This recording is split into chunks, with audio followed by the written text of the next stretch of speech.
berjalan dalam firman-Mu, hatiku siap.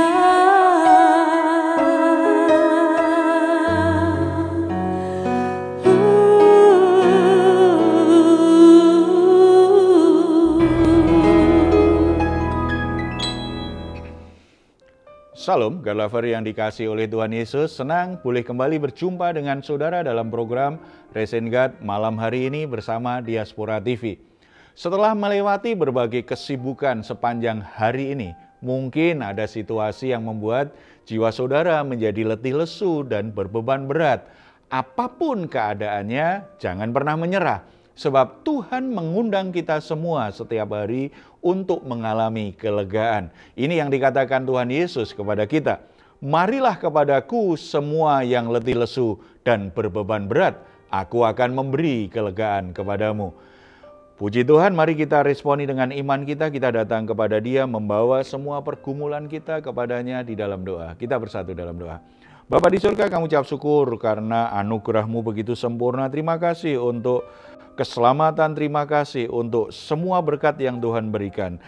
Saat ini ada beberapa hal yang menjadi pergumulan kami juga bawa kepadamu. Kami sangat percaya bahwa di dalam hadirat-Mu kami akan mengalami kelegaan. Bahkan kami sangat percaya Engkau sanggup melakukan segala perkara yang ajaib, yang membuat kami bisa menyelesaikan masalah kami satu persatu dengan kemenangan yang gilang gemilang karena Tuhan yang menyertai kami.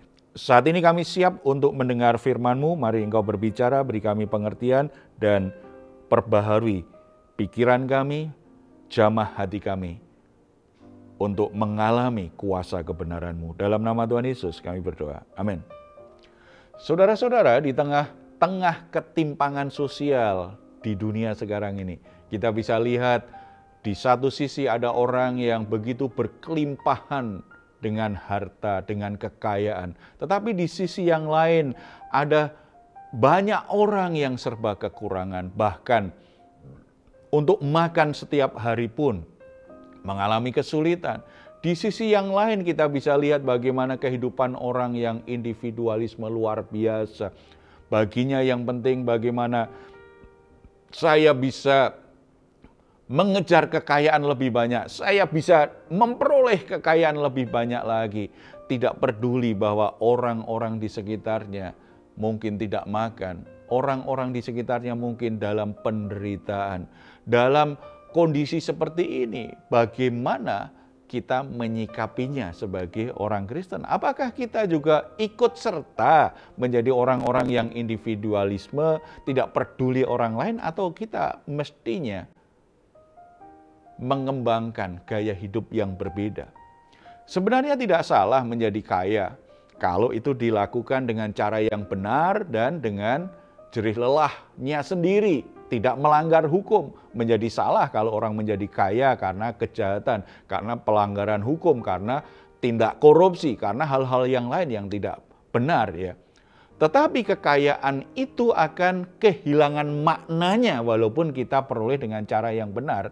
Kalau semakin kita diperkaya oleh Tuhan, tetapi kita tidak peduli dengan orang-orang yang kekurangan di sekitar kita. Uang atau kekayaan itu sesuatu yang netral, tetapi Tuhan ingin itu menjadikan kita jadi kaya secara rohani. Itu yang Tuhan inginkan. Ini menjadi tantangan sekaligus kesempatan bagi kita orang Kristen sebenarnya kalau Tuhan memberkati kita. Semakin banyak, semakin besar apa yang Tuhan percayakan. Masihkah kita sebagai orang Kristen bisa mempraktekkan sikap hidup yang mau berbagi, mau peduli, menjadi berkat bagi orang-orang di sekitar, seperti yang tertulis di Alkitab, seperti yang dilakukan oleh jemaat mula-mula, orang Kristen mula-mula.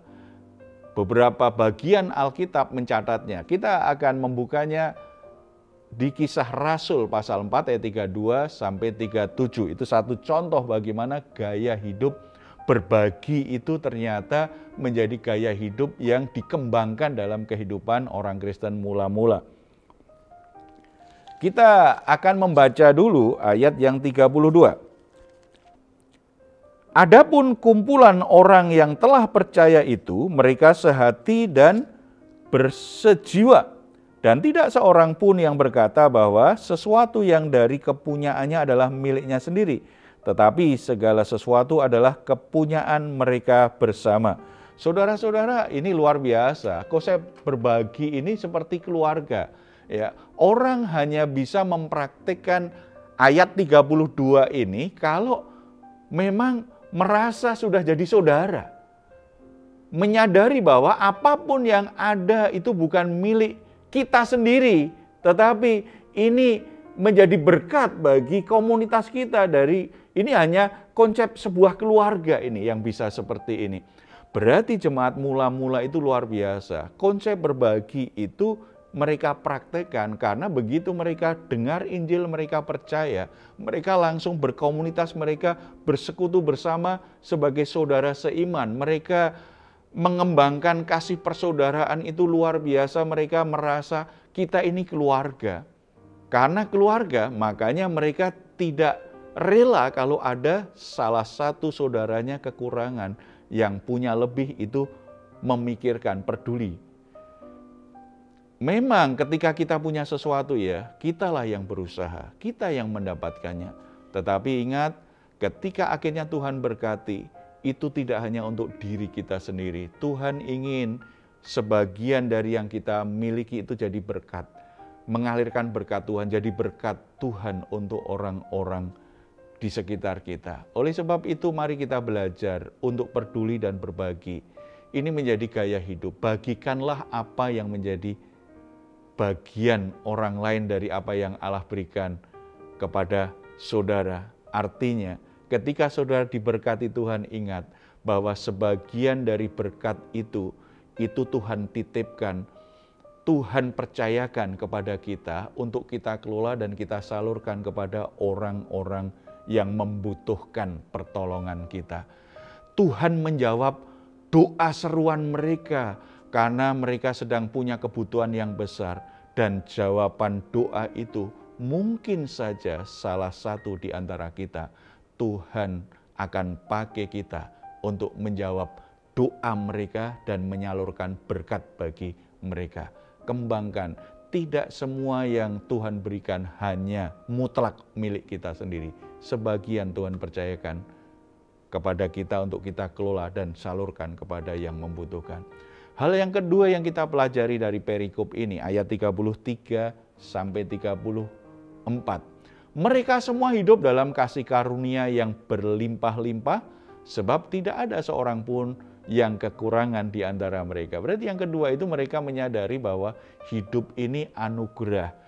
Hidup ini merupakan kasih karunia, termasuk kalau pekerjaan saya diberkati Tuhan, saya berhasil, saya dapat sesuatu yang lebih dari orang lain. Semuanya adalah kasih karunia Tuhan. Dan karena disadari itu adalah kasih karunia Tuhan, mereka mempraktekannya. Nah, ketika mereka akhirnya saling berbagi satu sama lain, disitulah kasih karunia Tuhan berlimpah-limpah mengalir dalam persekutuan kita. Apapun yang dihasilkan oleh tangan saudara, lewat pekerjaan saudara, Tuhan kemudian beri saudara kemampuan. Ingat, itu bukan semata-mata karena memang kehebatanmu, bukan karena hasil jerih lelahmu. Enggak, di dalamnya ada anugerah Tuhan yang membuat saudara menerima berkat itu, yang membuat saudara menjadi berhasil, yang membuat saudara akhirnya ditambah-tambahkan kekayaanmu.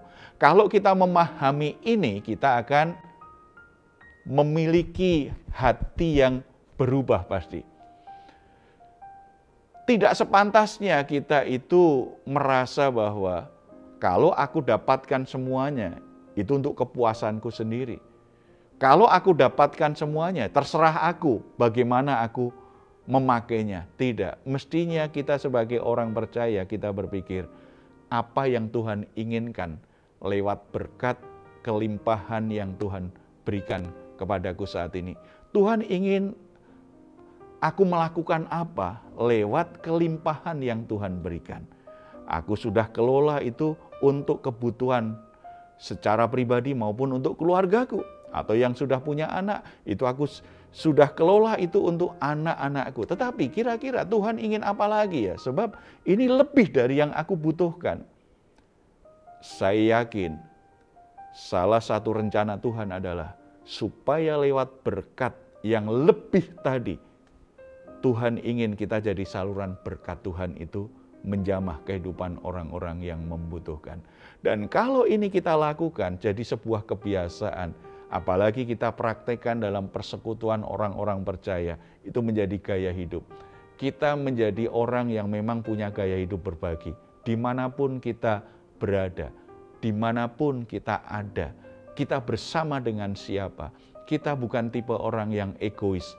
Kita bukan tipe orang yang pelit, yang kikir, yang hanya mementingkan kepentingan sendiri, yang hanya berpikir bagaimana kenyang sendiri. Tetapi kita menjadi orang yang begitu peduli dengan orang lain yang membutuhkan. Gaya hidup seperti ini yang Tuhan inginkan terjadi. Sampai akhirnya tidak ada satu orang yang kekurangan. Berarti itu bicara tentang pemerataan sosial, kehidupan ekonomi. Karena apa? Ketika ada orang yang punya kelebihan, lalu ada yang kekurangan, di situ kesempatan kasih karunia Tuhan bisa mengalir. Bagaimana orang yang punya lebih, itu dipakai Tuhan untuk menjadi saluran berkat bagi yang kekurangan. Dan di situ juga yang kekurangan menyadari ada kasih karunia Tuhan yang diberikan. Ketika dua-duanya meresponinya dan melakukannya dengan baik, baik yang kelebihan maupun yang kekurangan, itu semua akan terbangun, bertumbuh dalam Tuhan. Yang kelebihan tidak memanfaatkan yang kekurangan, tidak menyombongkan diri, tetapi justru kesempatan untuk melatih hatinya, punya kapasitas kasih yang semakin besar kepada orang lain.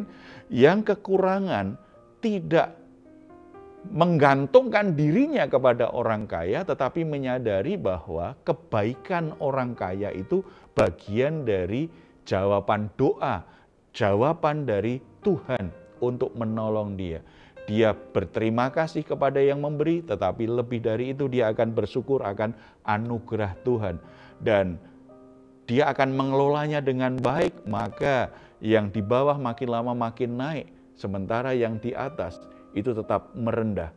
Maka akan terjadi pemerataan secara ekonomi, tetapi secara iman, secara karakter, orang juga semakin bertumbuh dengan baik.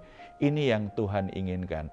Gaya hidup berbagi itu harus kita praktekkan dengan cara yang benar, cara yang tepat. Dasarnya adalah kasih dan kebenaran Tuhan. Kita lakukan bersama-sama. Kalau ini terjadi, gereja menjadi tempat di mana setiap orang itu bertumbuh dalam rencana Tuhan luar biasa, diberkati Tuhan semakin baik, meningkat tidak hanya secara rohani, secara ekonomi, secara kehidupan sosial, secara karakter, semua bisa bertumbuh dengan baik. Ini yang Tuhan inginkan kita kembangkan sebagai orang-orang yang sudah ditebus, orang-orang yang sudah diselamatkan dalam Yesus Kristus. Apakah bisa dilakukan? Pasti tidak mudah untuk melakukannya, tetapi pasti bisa. Lalu dari mana mulai? Dari saudara semua, dari diri kita sendiri. Mulai lakukan itu. Jangan menuntut orang lain untuk melakukan. Mulai dari diri kita sendiri. Mari kita mengembangkan gaya hidup berbagi kepada orang-orang di sekitar kita. Mari kita bersatu dalam doa. Kita berdoa, kita bisa lakukan firman Tuhan ini dengan baik. Bapa di surga, kami ucap syukur, Engkau sudah mengajarkan kami bagaimana gaya hidup baru yang harusnya kami kembangkan. Kami tidak egois, kami tidak hanya mementingkan diri sendiri, kami tidak hanya ingin memperkaya diri sendiri, tetapi kami juga tidak ingin hanya memikirkan bagaimana kami bisa memperoleh dari orang lain, tetapi kami mengembangkan kebiasaan untuk berbagi satu sama lain. Ada saatnya kami Tuhan berkati lebih dari yang lain, itu saatnya kami berbagi kepada yang kekurangan. Tapi ada saatnya Tuhan izinkan kami mengalami pergumulan sehingga kami dalam keadaan kekurangan, kami butuh bantuan. Biarlah kami juga rendah hati dan sepenuhnya bergantung kepada Tuhan. Kami sangat percaya Tuhan akan gerakkan orang-orang tertentu untuk menjadi alat Tuhan menolong kami, mencukupi kebutuhan-kebutuhan kami.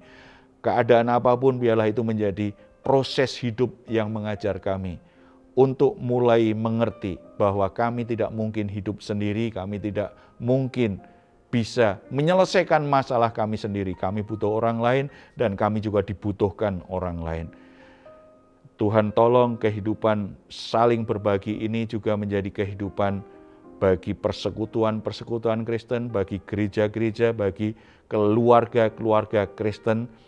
Saudara satu sama lain itu terbiasa untuk saling menolong, saling berbagi, karena inilah kehidupan yang Tuhan kehendaki. Kasih karunia Allah berlimpah-limpah mengalir satu sama lain, memberkati satu sama lain. Nama Tuhan dipuji dan dimuliakan. Bapa di surga, hamba-Mu berdoa untuk saudara-saudara yang saat ini sedang terpuruk ekonominya, sedang mengalami kesulitan dalam hidupnya. Rumah tangganya begitu berat karena ada kebutuhan yang begitu besar yang tidak sanggup mereka penuhi. Hamba-Mu berdoa kiranya Tuhan merespon, Tuhan menolong mereka. Tidak tahu siapa yang Tuhan gerakkan, tetapi kalau Tuhan menyentuh dan menggerakkan hati seseorang, biarlah orang itu meresponinya dengan baik dan merelakan bagian yang dia miliki untuk menolong saudara-saudaranya yang membutuhkan. Dalam semua proses ini biarlah nama Tuhan dipuji, dimuliakan, dan orang-orang yang terkait itu tetap mengasihi Tuhan dan percaya kepada Tuhan. Terima kasih Bapa, dalam nama Tuhan Yesus kami berdoa. Amin. Saudara-saudara, jika saudara memiliki pergumulan, rumah tangga saudara juga sedang ada masalah, saudara butuh dukungan doa, di layar saudara ada nomor telepon yang bisa saudara hubungi. Tim doa kami akan mendukung saudara dalam doa. Silahkan juga kalau saudara ingin memberikan komentar di ruang komentar di channel Diaspora TV. Saudara boleh tuliskan komentar saudara di situ. Baik saudara, sebelum kita berpisah, mari kita memperkatakan bersama-sama Mazmur 4 ayat 8-9. Engkau telah memberikan sukacita kepadaku lebih banyak daripada mereka ketika mereka kelimpahan gandum dan anggur. Dengan tentram aku mau membaringkan diri lalu segera tidur. Sebab hanya Engkaulah ya Tuhan yang membiarkan aku diam dengan aman. Puji Tuhan, selamat beristirahat. Doa saya senantiasa untuk saudara. Saudara semua sungguh-sungguh mengalami rest and God setiap hari. Tuhan Yesus memberkati kita semuanya. Salam. Hatiku siap.